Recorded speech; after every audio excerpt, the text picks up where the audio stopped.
Now let's talk business.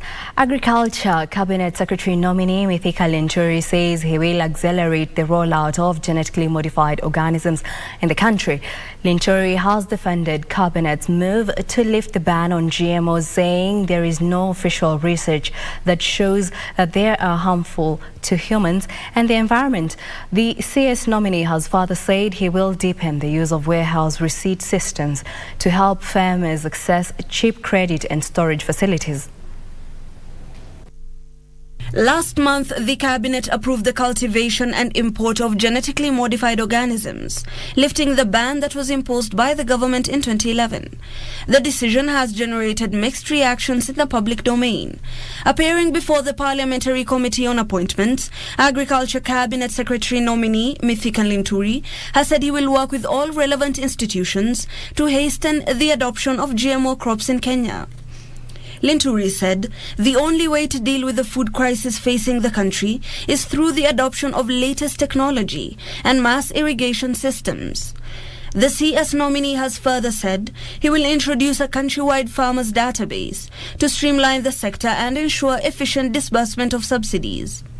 We also may have to go an extra mile to educate our farmers on what best crop grows where. And with that kind of data, then we will be able to maximize on productivity and avail information to our farmers so that you do not plant barley in an area that requires you to plant rice.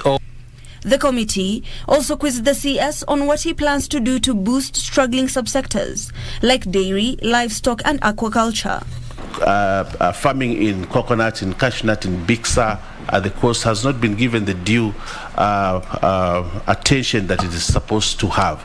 And areas like coast have not been helping in growing the GDP in this country. And yet there's high potential in those areas.